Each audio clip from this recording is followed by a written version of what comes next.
अभी जो आप लोग सुनने वाले हैं उसे डॉक्टर उमेश कुमार सिंह जी ने लिखा है।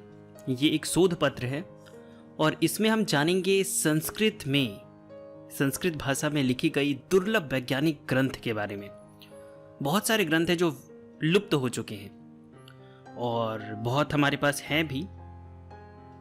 अगर आप प्राचीन ग्रंथों पे थोड़ा रिसर्च करना चाहते हैं तो आपको गीता प्रेस गोरखपुर अवश्य जाना चाहिए। वहाँ पे बहुत सारी पांडुलिपि है जो सुरक्षित रखी गई है। और एक और जगह है जी, आपका शायद देवप्रयाग में है, तो वहाँ भी एक छोटी ही लाइब्रेरी है। बहुत सारी पांडुलिपि वहाँ आपको मिल जाएगी। अगर आप रिसर्च करना चाहते हैं तो उन जगहों पे जा सकते हैं। तो आइए हम दुर्लभ वैज्ञानिक ग्रंथों के बारे में थोड़ा सा जानते हैं संक्षिप्त में। प्रस्तुत शोध पत्र में संस्कृत के उन ग्रंथों के ऊपर प्रकाश डाला गया है जिनका प्रायः संस्कृत के अधिकांश विद्वानों ने नाम भी नहीं सुना है, किंतु वे प्रकाशित हो चुके हैं। विश्वविद्यालयों में संस्कृत के अध्ययन अध्यापन का जो भी कार्य चलता है उनमें ये ग्रंथ अपना स्थान नहीं बना पाए, इसलिए इनके विषय में संस्कृत जगत अद्यतन नहीं है। इनमें विमान शास्त्र, अंशुबोधिनी, रत्न प्रदीपिका, लोह सर्वस्वम, युक्ति कल्पत्रु आदि नाम गिनाए जा सकते हैं। इस पत्र में मात्र अभियांत्रिकी के ग्रंथ सम्मिलित किए गए हैं, मतलब इंजीनियरिंग के ग्रंथ। शेष अन्य ग्रंथों के विषय में आगे के पत्रों में चर्चा की जाएगी, लेकिन आगे का पत्र मुझे नहीं मिला, तो जो भी मेरे पास है मैं वही आप लोगों को बता देता हूं। भारत में विमान की परंपरा वेदों से मानी जा सकती है, क्योंकि वेदों में हमें ऐसे बहुत से संदर्भ मिलते हैं जिनसे मानव समाज के वैज्ञानिक विकास के क्रम का पता चलता है। मानव प्रकृति में हो रही घटनाओं को देखकर निरंतर अपने ज्ञान में वृद्धि करता रहता है। आज भी हम देखते हैं कि चिकित्सा विज्ञान से संबंधित ऐसी बहुत सारी औषधियां हैं जिनका विश्व भर में देश काल के अनुरूप जनजातियों द्वारा पहले से उपयोग किया जाता रहा है और बाद में वे नगरीय मनुष्यों के उपयोग में आई। अथर्ववेद में कहा गया है कि सूअर औषधियों को जानते हैं, नेवले और पक्षी आदि भी औषधियों को जानते हैं। आज भी हम देखते हैं कि जब कुत्ते की पाचन प्रणाली अव्यवस्थित हो जाती है तो वह चुन चुनकर दुर्वा आदि खाने लगता है और स्वयं ही अपनी चिकित्सा कर लेता है। च्यवनप्राश में प्रयुक्त होने वाली वराहीकंद नामक औषधि का नामकरण भी जंगली सुअरों की पसंदीदा होने के कारण ही किया गया होगा। प्रस्तुत पत्र में भारतवर्ष में संस्कृत भाषा के माध्यम से विकसित एवं पल्लवित उन ज्ञान विज्ञान के ग्रंथों पर प्रकाश डाला जा रहा है जिनसे आधुनिक विद्वान अल्प रूप में ही परिचित हैं। संस्कृत भाषा में इंजीनियरिंग से भी संबंधित हमें अनेक ग्रंथ प्राप्त होते हैं। इनमें से कुछ ग्रंथों का अब हमें मात्र नाम या कुछ एक उद्धरण ही प्राप्त होता है, किंतु कुछ ग्रंथ आज भी प्राप्य हैं। इनमें से प्राप्त ग्रंथ कुछ इस प्रकार है। अंशुबोधिनी। वस्तुतः अंशुबोधिनी महर्षि भारद्वाज द्वारा लिखित एक लुप्त ग्रंथ है जिस पर स्वामी बोधानंद ने अपनी टीका लिखी है और उस टीका के साथ महर्षि भारद्वाज द्वारा लिखित कुछ सूत्र भी प्राप्त होते हैं जिनसे यह पता चलता है कि प्राचीन काल में भारतवर्ष ज्ञान विज्ञान की दृष्टि से कितना समृद्ध था। बड़ोदरा के पुस्तकालय से बोधानंद की टीका के साथ अंशुबोधिनी शीर्षक की महर्षि भारद्वाज रचित एक पांडुलिपि प्राप्त हुई है। वास्तव में प्राप्त पांडुलिपि भारद्वाज के 12 अध्याय वाले ग्रंथ में से केवल पहला अध्याय है। ध्यान दीजिएगा क्या लिखा गया है, थोड़ा ध्यान से सुनिएगा। वास्तव में प्राप्त पांडुलिपि भारद्वाज के 12 अध्याय वाले ग्रंथ में से केवल पहला अध्याय है। विमान शास्त्र, आप लोगों ने सुना होगा विमान शास्त्र के बारे में, और इंटरनेट पे आपको फ्री में पीडीएफ भी मिल जाएगा, करीबन 325 पेज का है। तो वो मुझे बहुत मुश्किल से मिला था, लेकिन अभी तो आसानी से वो आपको मिल जाएगा। और मैं एक वेबसाइट बना रहा हूँ जहाँ पे मैं आप लोगों को बहुत सारे दुर्लभ ग्रंथ मुफ्त में उपलब्ध करा दूंगा। तो अभी उस पर थोड़ा काम चल रहा है, तो कुछ समय के बाद जब वो लॉन्च होगा मैं डिस्क्रिप्शन में लिंक डाल दूंगा। तो ये सब जितने ग्रंथ अभी हैं इंटरनेट पे अवेलेबल, सब कुछ वहाँ पे मैं डाल दूंगा। तो आप वहां से डाउनलोड कर सकते हैं। इसके प्रारंभ में टीकाकार बोधानंद के द्वारा तत्कालीन विद्वत समाज की विज्ञान विरोधी प्रवृत्ति का पता चलता है। टीकाकार बोधानंद को अंशुबोधिनी की टीका करने को भी नैतिकता की कसौटी पर कसना पड़ता है, क्योंकि तत्कालीन समाज मात्र वैदिक ग्रंथों के अध्ययन अध्यापन तक सिमट चुका है। समाज में यह मान्यता थी कि जो इन पर प्रवचन या भाष्य करेगा उसे रौरव नरक का भागी बनना पड़ेगा। बोधानंद का काल क्या है यह सही रूप से नहीं पता चलता है, किंतु इनकी पूर्व सीमा का अनुमान लगाया जा सकता है। ग्रंथ के प्रारंभिक अधिकार में पाणिनीय शास्त्र का उल्लेख होने से यह पाणिनि का परवर्ती सिद्ध होता है। इसी बोधानंद के द्वारा विमान शास्त्र के सूत्रों की भी टीका की गई है, जिसमें मनुस्मृति और चित्त सुखाचार्य का भी उल्लेख मिलता है। इसके अतिरिक्त लल्लाचार्य का भी उल्लेख किया गया है। लल्लाचार्य कश्मीर के आचार्य रहे हैं, किंतु यह निश्चित करना कठिन है कि कश्मीर के लल्लाचार्य और विमान शास्त्र के लल्ल दोनों एक हैं। ध्यान देने योग्य बात यह है कि विमान शास्त्र में भी अंशुबोधिनी का उद्धरण किया गया है, किंतु विमान शास्त्र में प्राप्त श्लोक वर्तमान समय में प्राप्त अंशुबोधिनी में नहीं मिलते हैं। इससे यह पता चलता है कि बोधानंद ने अंशुबोधिनी के ऊपर विस्तृत व्याख्या की थी, जो कि अब लुप्त हो चुकी है। देखिए, मेरा मानना है कि सारे ग्रंथ लुप्त नहीं हुए हैं, अभी भी हैं, बहुत दुर्लभ रूप से प्राप्त होते हैं, लेकिन इनके पीछे पैसे ही कौन खर्च करता है? कौन आगे आएगा और कहेगा ठीक है, मैं इन पे रिसर्च करने के लिए मैं इतना इन्वेस्ट करने को तैयार हूं? कोई नहीं, लेकिन कोई ना कोई तो आएगा जो एक दिन ऐसा यूनिवर्सिटी बनाएगा, एक ऐसा रिसर्च सेंटर बनाएगा जहां पे सिर्फ प्राचीन ग्रंथों पे ही रिसर्च होगा। अंशुबोधिनी का एक अन्य संस्करण वेंकटाचलम शर्मा के द्वारा संपादित तथा मुंबई से प्रकाशित प्राप्त होता है। इसके अनुसार अंशुबोधिनी में 12 अध्याय कुल 1000 अधिकारों में विभक्त थे। अंशुबोधिनी के प्रथम अधिकार का शीर्षक सृष्टियाधिकार है, जिसमें महाविस्फोट से अपनी सौर मंडल के सूर्य की उत्पत्ति तक का वर्णन किया गया है। अंशुबोधिनी पर अभी तक हुए शोध कार्यों में स्वर्गीय डॉक्टर नारायण गोपाल डोंगरे का कार्य सबसे प्रमुख है। इसके आधार पर उन्होंने स्पेक्ट्रोस्कोप का विकास किया है। स्पेक्ट्रोस्कोप यंत्र के संदर्भ में अंशुबोधिनी में इस विद्या के आचार्य सारिकनाथ का नाम प्राप्त होता है।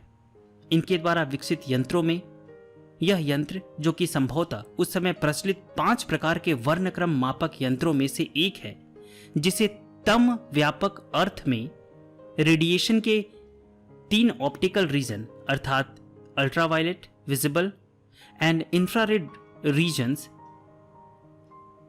के मेजरमेंट में प्रयुक्त होता रहा है, अर्थात रेडिएशन के लिए इंस्ट्रूमेंटल रीजन है। व्यापक अर्थ में पॉजिट्रॉन, इलेक्ट्रॉन, न्यूक्लियर कोर की उत्पत्ति के कारण बहुत फोर्स से भ्रमण करने लगती है, जिससे 3 प्रकार के तम व कंचुक आवरण के मिश्रण से त्रिगुण यानी तम, सत्व, रज उत्पन्न होते हैं, जिन्हें हम क्रमशः अल्ट्रावायलेट, विजिबल और इंफ्रारेड कहते हैं। अंशुबोधिनी के श्लोकों में उद्गृत चिति, चैत्य और स्पंदन शब्द भी तंत्र शास्त्र से इस ग्रंथ के संबंध को पुष्ट करते हैं। अंशुबोधिनी के अनुसार इन्होंने ध्वांत विज्ञान भास्कर नामक ग्रंथ भी लिखा था।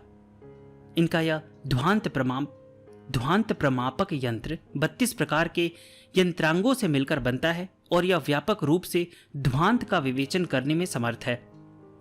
क्षमा चाहता हूँ, कुछ यहाँ पे वर्ड संस्कृत के ऐसे लिखे गए थे और कुछ इंग्लिश भी लिखा गया है, तो मैंने वो इंग्लिश से आपको पढ़ के बताया है। अंशुबोधिनी में वर्णित ध्वांत प्रमापक यंत्र के विवेचन में दी गई प्रकाश की मापन इकाइयों पर यदि हम ध्यान दें तो यह पाते हैं कि इन इकाइयों के नाम को प्राचीन काल में या रामायण और महाभारत जैसे महाकाव्यों में वर्णित राक्षसों या असुरों के नाम पर रखा गया है, जो कि वर्तमान समय की तरह ही है। वर्तमान समय में जो वैज्ञानिक जो भी खोज करता है अथवा अपने शोध के क्षेत्र विशेष में कोई उल्लेखनीय प्रगति करता है, तो उस क्षेत्र विशेष के विषयों अथवा आविष्कारों का नाम उस वैज्ञानिक के नाम पर रख दिया जाता है। आयुर्वेद के क्षेत्र में यदि हम देखें तो स्थिति और स्पष्ट हो जाती है। उदाहरण स्वरूप महाभारत काल में मुनि सालिहोत्र पशु चिकित्सा के विशेषज्ञ थे, जो पशु चिकित्सा विषय का नाम ही सालिहोत्रम पड़ गया। भोजकृत और राजा इंद्रसेन कृत सालिहोत्रम इसके उदाहरण हैं। इसी तरह से उपर्युक्त सारणी में दी गई कौलिक, रौणिक और संभर इकाई पर ध्यान दें तो पता चलता है कि यह सीधे सीधे तंत्र शास्त्र के आचार्यों से संबंध रखती है। कौलिक शब्द आगम शास्त्र से संबंध रखता है, तो वहीं रौणिक इकाई संभवतः लंकापति रावण के नाम पर रखी गई है, जो कि स्वयं तंत्र शास्त्र के आचार्य थे और उनके पास पुष्पक विमान के अतिरिक्त अन्य भी बहुत से स्वचालित विमान थे। ऐसा महर्षि वाल्मीकि ने रामायण में वर्णित किया है। संभर इकाई संभवतः आचार्य संभरासुर के नाम पर नामित की गई है, क्योंकि महाभारत में संभरासुर को भी तकनीकी दृष्टि से उस काल में उन्नत बताया गया है, क्योंकि संभरासुर के पास भी विमान होने का वर्णन मिलता है।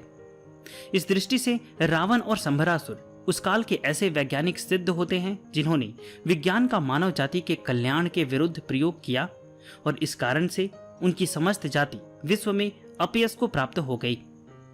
राक्षस शब्द का अर्थ जहां पर रक्षा करने वाला था, वह नर भक्षक के रूप में माना जाने लगा, जबकि लंका के नागरिक आज भी सामान्य मानव हैं और तब भी मानव थे, लेकिन उन्हें हम राक्षसों के रूप में जानते हैं और हर साल रावण का पुतला जलाते हैं। अंशुबोधिनी का महत्व वर्तमान समय में भी कम नहीं है, क्योंकि भारत के वैज्ञानिक इतिहास की दृष्टि से यह महत्वपूर्ण ग्रंथ है। अंशुबोधिनी के अध्ययन से विज्ञान के नए आयाम भी खुल सकते हैं। आज भी वेदों को सही रूप में व्याख्यायित नहीं किया जा सका है और वेदों के विज्ञान के ऊपर रहस्य का पर्दा पड़ता है। इस ग्रंथ को वैदिक सूर्य विज्ञान और आधुनिक सूर्य विज्ञान के मध्य की कड़ी बनाया जा सकता है। विमान शास्त्र। प्राचीन भारतीय विमान के संदर्भ में बात जब विज्ञान के विकास की हो, तो विमान शास्त्र और अंतरिक्ष विज्ञान हमेशा से मनुष्य को अधिक रोमांचित करते आए हैं। यही कारण है कि विभिन्न देशों ने विमान बनाने के बहुत प्रयास किए हैं, उनमें से कुछ सफल भी हुए। इस क्षेत्र में यदि हम अपने देश पर दृष्टिपात करें तो यह पाते हैं कि यहाँ पर विमान की बातें वैदिक काल से ही रही है। समय समय पर रामायण, महाभारत और पुराणों आदि में इनका वर्णन भी मिलता है। कालिदास आदि परवर्ती कवियों ने भी आकाशचारी रथों का यथार्थ की तरह चित्रण किया है। भारतवर्ष में इस शास्त्र का पर्याप्त विकास हुआ, किंतु कालक्रम के अनुसार इन शास्त्रों का अधिकांश भाग लुप्त हो गया। वर्तमान समय में हमें जो विमान शास्त्र प्राप्त होता है वह महर्षि भारद्वाज विरचित यंत्र सर्वस्व के ऊपर बोधानंद के द्वारा लिखी हुई टीका के रूप में उपलब्ध है। मूल विमान शास्त्र सूत्र के रूप में था, जो कि समझने में अत्यंत दुरूह था। इसकी दुरूहता के कारण ही बोधानंद ने इसकी टीका की है। बोधानंद के कालक्रम के विषय में अंशुबोधिनी के संदर्भ में जो चर्चा की जा चुकी है, किंतु विमान शास्त्र के सूत्रों के विषय में कुछ भी कहना असंभव है, क्योंकि महर्षि भारद्वाज वैदिक ऋषि हैं और इनका उल्लेख रामायण और महाभारत आदि में भी किया गया है। विमान शास्त्रकर्ता भारद्वाज और ऋषि भारद्वाज, रामायण में वर्णित ऋषि भारद्वाज जिनका आश्रम प्रयाग में था, ये तीनों एक ही हैं अथवा भिन्न, इसके पक्ष और प्रतिपक्ष में कोई स्पष्ट प्रमाण नहीं है। एक और ग्रंथ है समरांगन सूत्रधार। विमान विद्या के विषय में सबसे अधिक प्रमाणिक ग्रंथ समरांगन सूत्रधार है। यह धरा नरेश भोज के द्वारा रचित माना जाता है, जिनका काल 1050 ईसा पूर्व के लगभग स्वीकार किया गया है। इस ग्रंथ का 31वां अध्याय यंत्र लक्षणाध्याय के नाम से जाना जाता है। इस अध्याय में ही हमें विभिन्न प्रकार के यंत्रों का वर्णन तथा उनकी निर्माण विधि प्राप्त होती है। इस अध्याय में लकड़ी के द्वारा पक्षी के आकार के विमान के निर्माण की बात लेखक के द्वारा कही गई है, किंतु उसका विस्तार पूर्वक वर्णन नहीं किया गया है। भोज इसका कारण देते हुए इसे सुरक्षा और गोपनीयता के लिए विस्तार पूर्वक न बताने की बात कहते हैं। वर्तमान समय में भी यह विभिन्न देशों के द्वारा तकनीक की गोपनीयता की नीति अपनाई जाती है। ये आप लोग भी जानते हैं कि अगर कुछ सीक्रेट आप लोगों को मिल जाए तो आप उसे बुक में ऐसे ही लिख के पब्लिक नहीं करेंगे। तो बहुत सारे हमारे ग्रंथ ऐसे मिलते हैं उसमें जो लिखा गया है और हम उसको एक्सपेरिमेंट करने की भी कोशिश करते हैं और कहते हैं कि अरे ऐसा नहीं होता है, एक दो नहीं हुआ उसके बाद हम कहते हैं कि नहीं ये सब फालतू है, ग्रंथ में जो लिखा गया है ना, ये तंत्र शास्त्र में या जो भी लिखा गया है सब बकवास है। आप गहराई से नहीं सोचते हो, आपको ध्यान देना चाहिए। कोई सिंपल तरीके से, जैसे एक बात बताओ, सूर्य के रथ के बारे में कहा जाता है। देखिए मैं कुछ बताऊंगा नहीं, ये मैं आप पे छोड़ता हूं, आप सोचिएगा इसको। एक शास्त्र में जैसे लिखा गया है, कॉपर का पतला सा प्लेट और नींबू का जो बीज होता है उसका ऑयल, वो दोनों के कॉम्बिनेशन से आप सन पे कुछ मतलब दृष्टि करके कुछ देख सकते हो, सन का कुछ अलग तस्वीर देख सकते हो। लेकिन सिंपली हम जाएंगे ये करने के लिए तो हम कहेंगे अरे यार कुछ दिखाई नहीं दे रहा है, क्या हो रहा है। थोड़ा आप गहराई से जाओ, इस पे रिसर्च करो, तब जाके आपको पता चलेगा। देखिए मैं भी वहां तक नहीं पहुंचा हूं अभी तक, मेरे भी रिसर्च चल ही रहे हैं। लेकिन मैं एक बात मैंने बस बता दी कि ग्रंथ में जो चीज़ें लिखी गई हैं, आप सीधा सीधा जो लिखा है आप जाके उसको एक्सपेरिमेंट करते हो, नहीं होता है तो आप कहते हो ग्रंथ में झूठ लिखा गया है। लेकिन ऐसी बात नहीं है। आप जैसा कि शोध पत्र में लिखा गया है और राजा भोज ने भी कहा था कि गोपनीयता की दृष्टि से हमने उसे थोड़ा सा गलत बता दिया है, लेकिन इसका मतलब ये नहीं है कि वैसा नहीं होता, सिर्फ ऐसे ही लिख दिया गया है। तो आइए हम शोध पत्र पे आते हैं। इसमें सबसे अधिक आश्चर्यजनक तथ्य यह प्राप्त होता है कि ये पारद चालित जेट इंजन यानी मर्क्यूरी फ्यूल्ड जेट इंजन के विषय में भी संकेत करते हैं, जो कि वर्तमान समय में भी वैज्ञानिकों के लिए कौतूहल का विषय बना हुआ है। कहने का मतलब है, साधारण भाषा में अगर मैं समझाऊं तो एज अ फ्यूल हम लोग क्या यूज करते हैं? ऑयल यूज करते हैं, पेट्रोल यूज करते हैं ना। तो अगर हम मर्क्यूरी को यूज करें एज अ फ्यूल तो क्या होगा? क्या एफिशिएंसी बढ़ जाएगा? कुछ भी हो सकता है। अभी भी बहुत जगह रिसर्च चल रहा है, फॉरेन में भी, इंडिया में भी बहुत जगह रिसर्च चल रहा है और बहुत सारे लोगों ने शायद इंजन डेवलप भी कर लिया है। तो इसके बारे में आप थोड़ा सा और ग्रंथों में पढ़ेंगे ना तो आपको बहुत सारी जानकारी मिलेगी। देखिए इस वीडियो को बनाने का मेरा उद्देश्य है कि सिर्फ ऐसे ही हमारी जो शास्त्र में लिखा गया वो कोरी कल्पना नहीं है। आप थोड़ा सा डीप जाके पढ़ोगे ना तो आपको बहुत सारी आश्चर्यजनक चीजें मिलेंगी। ठीक है, शोध पत्र पे आते हैं। जेट विमान का जो स्वाभाविक वर्णन समरांगन सूत्रधार में मिलता है, उससे तात्कालीन तकनीक के विषय में हमें और अधिक जानकारी मिलती है, जो कि इसकी प्रामाणिकता को सिद्ध करती है। समरांगन सूत्रधार पारद चालित विमान के विषय में कहता है कि जब पारे के जेट इंजन से युक्त ज्वलन युक्त विमान चलता है तो मदजल बहाने वाले हाथी अंकुश के द्वारा रोके जाने पर भी डरकर भागने लगते हैं, क्योंकि इसकी गर्जना सिंह की गर्जना से भी अधिक भयंकर प्रतीत होती है। समरांगन सूत्रधार का यह वर्णन आज के जेट यानों से पूरा मेल खाता है, जिससे इसके विषय में संदेह नहीं करना चाहिए। समरांगन सूत्रधारकार अन्य भी बहुत सारे यंत्रों के बारे में बताते हैं, जिससे कि उस समय के मानव यंत्रों के बारे में भी पता चलता है। इस अध्याय में कुछ ऐसी यांत्रिक रचनाओं के विषय में भी कहा गया है जो नाचने, गाने और पढ़ने का भी कार्य कर सकती है। यंत्रों के द्वारा पढ़ने या गाने की क्रिया तभी संपन्न हो सकती है जबकि उनमें ध्वनि को संग्रहित करने की क्षमता हो। इससे यह अनुमान लगाया जा सकता है कि भोज के काल में साउंड रिकॉर्डिंग की तकनीक किसी न किसी रूप में विकसित हो चुकी थी। प्राय पाश्चात्य विद्वान विमान विद्या की प्रामाणिकता पर संदेह व्यक्त करते हैं, क्योंकि उनका यह संदेह निराधार है। विमान शास्त्र के कालखंड के निर्धारण के लिए भले ही कोई स्पष्ट प्रमाण न मिले, किंतु भोज की प्रामाणिकता और उनके काल को नकारा नहीं जा सकता है। इसलिए विमान शास्त्र की अपरिसीमा हम भोज के काल को मान सकते हैं। एक और ग्रंथ है युक्ति कल्पत्रु। युक्ति कल्पत्रु भी भोज की ही एक अन्य कृति मानी जाती है, जिसमें विभिन्न प्रकार के रोचक विषयों का वर्णन किया गया है। इसके अध्यायों को युक्ति का नाम दिया गया है। इसमें नौका आदि बनाने के विषय में भी कहा गया है जिसमें काष्ठ के साथ ही सोने, चांदी आदि धातुओं से भी नौका के निर्माण की बात कही जाती है, किंतु लोहे की नौका बनाने का निषेध किया गया है और कारण बताते हुए कहा गया है कि समुद्र में विभिन्न स्थानों पर चुंबकीय पत्थर पाए जाते हैं और यदि लोहे की नौका रहेगी तो उसके डूबने का डर रहेगा। इससे यह पता चलता है कि भोज के काल में विमान विद्या के साथ ही नौका आदि बनाने की भी तकनीक बहुत विकसित रूप में पहुंच चुकी थी। एक ग्रंथ है लौह सर्वस्वम। यह सूरीश्वराचार्य कृत एक लघुकाय रसायन तंत्र से संबंधित ग्रंथ है, जिसमें विभिन्न प्रकार की धातुओं की उत्पत्ति, उनके शोधन, मारण आदि के विषय में बताया गया है। इसके पश्चात उन धातुओं के गुणों और उनसे बनने वाले योगों का वर्णन है। इसके महत्व का कारण है कि इस ग्रंथ का नामोल्लेख विमान शास्त्र की बोधानंद कृत टीका में भी लिया गया है। इस बात के लिए कोई प्रमाण नहीं प्राप्त होता है कि जिस लौह सर्वस्वम का उल्लेख बोधानंद करते हैं वह लौह सर्वस्वम सूरीश्वराचार्य का ही है अथवा उनसे भिन्न। इस पक्ष के और विपक्ष दोनों प्रमाण समान हैं।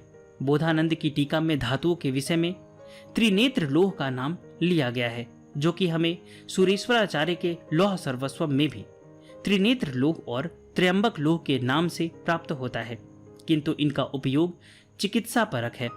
दूसरी ओर बोधानंद लौह सर्वस्वम की जिन कारिकाओं का उल्लेख अपनी टीका में करते हैं वे कारिकाएं सूरीश्वराचार्य के लौह सर्वस्वम में नहीं मिलती है। वास्तविकता जो भी हो, किंतु दोनों ग्रंथों में बताई गई त्रिनेत्र लोह के निर्माण की विधि या यदि परीक्षण किया जाए तो संभवतः स्थिति स्पष्ट हो सकती है। एक ग्रंथ है रत्न प्रदीपिका।